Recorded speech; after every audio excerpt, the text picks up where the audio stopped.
is a follow-up to a video I'd posted regarding the hospital that I was working at, where I told you that I left because something had happened. So if you haven't checked out the video, you can check it out. It's called I Quit, and I'll put the link, or I'll put a picture down below so you can actually see the actual video, so you can actually have an idea of what I was referring to.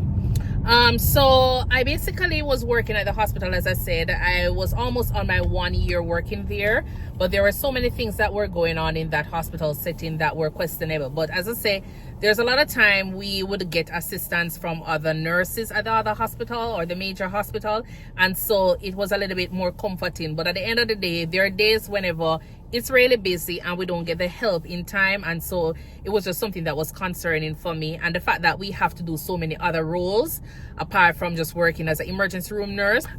So while I was there, there was a patient at one point that we never really had any beds for a couple weeks. Well, a lot of the hospitals were out of beds, and so that specific hospital, as I say, it's a 90-bed hospital. It's a specialist hospital, and I can say the heart because there are other hospitals, different hospitals around the same vicinity that deals with heart as well. So anyways, I was working at that hospital, and we were there, and at one point we never really had any beds, and this was the main reason why I left the hospital. Because as I say, there are days when it's busy, but there were support staff that were sent over. So there were house supervisors that were available whenever we had like high volume cases in the hospital.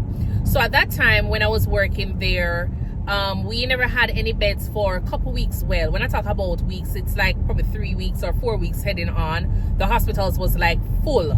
There wasn't any beds in the hospital, and the hospital is like a 90-bed hospital, 5 beds in the emergency room. And as I say, we only house 2 nurses in the emergency room with a doctor at all times. At no point are we given like a tech, or we are given a full-time tech, that is, or we have anybody for secretarial duty or anything. It was always a nurse who does every single thing when it comes on to that department, from cleaning, answering phone, acting as operator, activating whatever response we need, and just attending to patients with cardiac symptoms as well as if anybody decide that they have abdominal pain, you know, you have urinary tract infection, you see the hospital sign, they just show up to the hospital, and we still have to care for those patients regardless. So we still have to go by the EMTALA, you know, law. So at that time I was working at the hospital, and as I said, we never had any beds, and there was a case that was supposed to be coming from another facility. But the thing about it is that the patients that was supposed to be transported, they had a relative that worked at another hospital, and it was another major hospital that this hospital was in competition with. At the time when the patient was being sent over for, you know, acceptance, in terms of, you know, they have to do like a doctor to doctor to see if that patient meets the criteria for coming to this hospital, or whether or not they have bed space available. So apparently the referring hospital wanted to send the patient to ICU because they would have done the workup already for the patient in the emergency room. I realized that based on the emergency room evaluation, this patient needs admission and this patient needs to go to the ICU. So they went ahead and tried to seek out a transfer from that hospital to my hospital to get an ICU admission. But as I say, we've been on lockdown in terms of no beds for the hospital. But they have this thing in place where they still accept patients because they feel as though they're not supposed to turn away patients. I have worked at multiple hospitals as a travel nurse, and whenever a hospital doesn't have the service, they will go ahead and put the hospital on a thing called diversion, which means that, you know, ambulance services are aware that the hospital doesn't have this service, and so they will go to other hospitals that offer the service that the patient needs, rather than showing up at a hospital that doesn't have the service and then be transferring to another one. That's what, you know, the emergency service has available to them, to know where is going to be the best place to take a trauma patient, a heart patient, and that was the case. So they had a system in place at this hospital where they definitely do not they have a system in place where they definitely do not tell whenever the hospital is on, you know, diversion. They don't want to say that the hospital is full to capacity just because, I'm gonna say quote unquote, greed. You understand? They want to maximize on all of the patients that they can get into the hospital, even if they don't have the bed available on the unit that the patient needs. They prefer to get the patient from one emergency room to this emergency room, house the patient there until they can find somebody on the floor to discharge, or until they can actually push them in a little corner and call it a bed and take care of the patient. So that was the case with what was going on at this facility. As I said, there are days when things were good, there are days when it was slow. It was, really bad some days. But for the majority of the time, we had cases where, or situations where I felt like, it was just unsafe. And as I say, I am a very outspoken person. I try to protect my license at all costs. And at the same time, when it comes on to patient and surviving, that is what our goal is. We're not supposed to have patients in a situation where they're uncomfortable and we're supposed to give them the care, but we're giving them half the care that they're supposed to be getting. Patients are being accepted without the providers being aware of, a patient coming to them. So for example, you have a cardiologist who is on call. Not all the time they will get a call to say that a patient is being accepted for them to do a surgery on or a procedure on. And so sometimes you'll hear that a helicopter is on their way to the hospital, and that's when we have to try and find out, okay then, so this helicopter is coming, let's try and call the facility that is sending the patient to get a little bit of a heads up as to what's happening. Not saying that the emergency room is not prepared for emergency, but in terms of gathering the necessary supplies to that specific patient, or at least that's how I go ahead and deal with my situations in the emergency room. If I know that a patient is coming in because, the patient is elderly and is having is confused or something, I go ahead and prepare for certain things, like say for example a possible sepsis workup or something like that in the meantime, so that way I can get the ball going as soon as the patient gets there. So it was a case where the patients are being accepted and the providers are not aware of that, except whenever they're going to the inpatient setting. So this patient from the other hospital was actually transferred to the hospital that has no beds for the last 3 weeks, because they have this thing where they accept patients without consulting with a provider. So the patient was going to come to the emergency room, but before that, let's just back up a little bit and tell you what had happened. So the patient was an ICU patient, and they tried to contact the ICU provider, the intensivist, to see if they could actually get this patient to an inpatient bed, but they never had any beds, so the patient was denied. And at the time, I think there was a situation where the patient never really met the criteria for that hospital. The patient would have benefited from another facility that had other options for her diagnosis, for her to be at that facility rather than be at a hospital that is not ideal for her condition at the time. So at the time, what they did at the other facility that was sending the patient, what they did was change the diagnosis to make it be a diagnosis that was going to be acceptable for the hospital that they definitely want the patient to go to. So they went ahead and now switched the patient from getting into ICU, because the patient was denied by the intensivist, to be transferred to the ICU itself.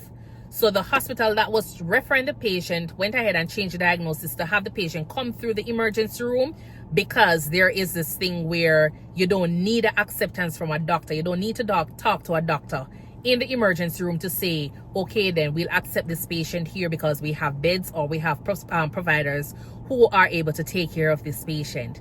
So the hospital that was 6 hours away went ahead and changed the diagnosis, and that's how the patient ended up in the emergency room, even though the patient would have benefited from an ICU admission at the time. Finding a hospital that has beds for ICU and get the patient to go directly to an inpatient bed in ICU, rather than coming to the emergency room and get that process worked up again, getting all the testing done. Because remember, hospitals in America, it's all about money making.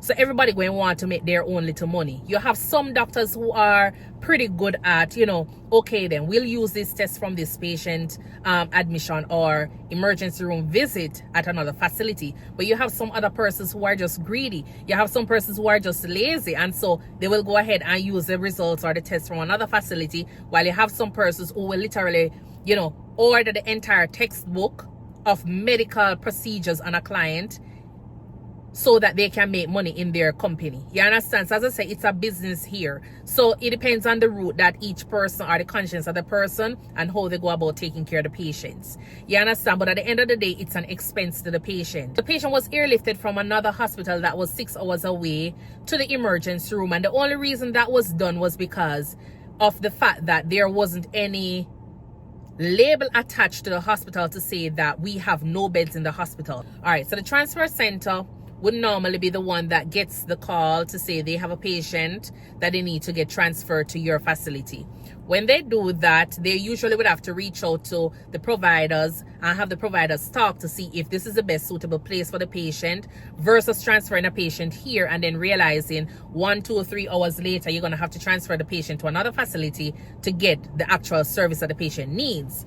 So with my company, or the facility I was working at, what they did was eliminated all of that for the emergency room section. For the emergency department, they never had any doctors calling in to say, okay then, you know, I have a patient in the emergency room at X location and I'm checking to see if you have the service for that. They never have that. What they did was that the transfer center, persons who are sitting in the office just looking on a computer to see that there is beds in the emergency room, there is bed in ICU, there's bed in the medical telefloor or med surg or wherever location that is available with a bed, they will say, okay then, yeah, we'll accept the patient. They don't even have the audacity to call the providers and say to the providers, hey, X cardiologist, we have cases where, so for example, the patient needs admission and there are no beds available.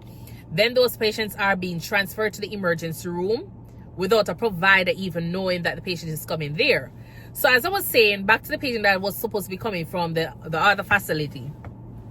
So that patient was now being transferred from that hospital to my hospital because they were denied in ICU admission because ICU never had any beds. As I said, the hospital has been without beds for weeks. And so they went ahead and changed the diagnosis so the patient could have a diagnosis that would allow them to come through the emergency room, because they have a policy where you don't need to consult a doctor in the emergency room to let them know that this patient is going to be transferred to the facility. And so that was a thing that we had. A lot of the doctors never really liked the idea of it because they weren't even aware whether or not they have the service on the floor. So sometimes the doctors, they would hear that, oh, we accepted a patient, or a patient is being accepted to come to your emergency room. And then they're wondering, so who is going to do the surgery on this patient? And then you call the doctor who is on call to find out, hey, your patient is here. What is your plan? What do you want? And they're like, which patient? They don't have a clue that that patient is being accepted to the hospital and is on their way to them for them to actually do a procedure or whatever it is, care for that patient. And so that was just concerning a lot of times for the doctors, but everybody was just going by, you know, the fact that this is a situation there, this is their policy, and you're getting paid, and knock on wood, nobody not dying on you. You understand? So it was very risky working there. And so I was just always on my edge working in the emergency room, trying to make sure that, you know, I go above and beyond with taking care of these patients and making sure that my license, you know, my license is not jeopardized and no patient not dying on me. So it was a case where I'm always making report, because I want it to be a case where if something happens, then I have a log to say that I had reported it, so they can actually make, you know, the necessary adjustment or changes to it before something bad happens. I got in for work the morning. That patient has been there from like after 10 the night, and I got in for my shift at 6:45, 7 o'clock. As I say, it was a 5-bed emergency room, so we never really had, like, say, much patients on a morning, like, handoff or anything.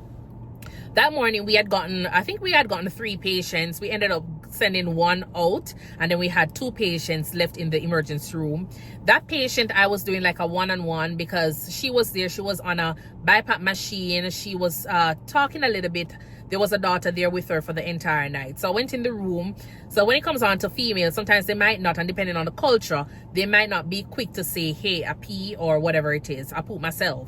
So I was there the morning, went in, introduced myself to the patient as usual, you know, just to make sure patient is alive and well, and update my whiteboard just to get in the habit of starting my shift.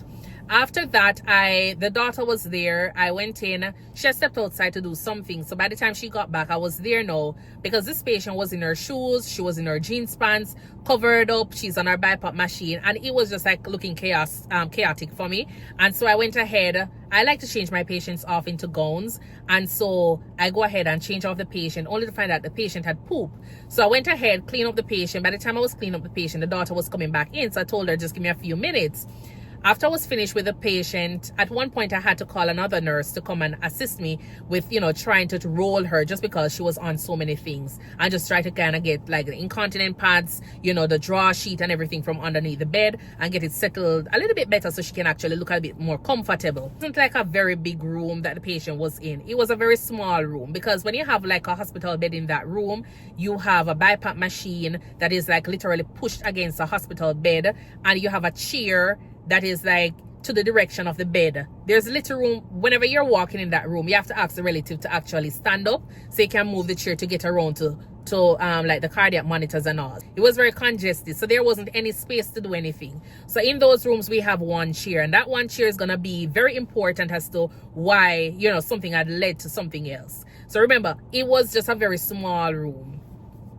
So I was there and clean up the patient, make her pretty comfortable in bed, get her in socks and everything. And this is just a thing that I normally do for all my patients when I get in, especially if the patients are being admitted and if they're elderly folks.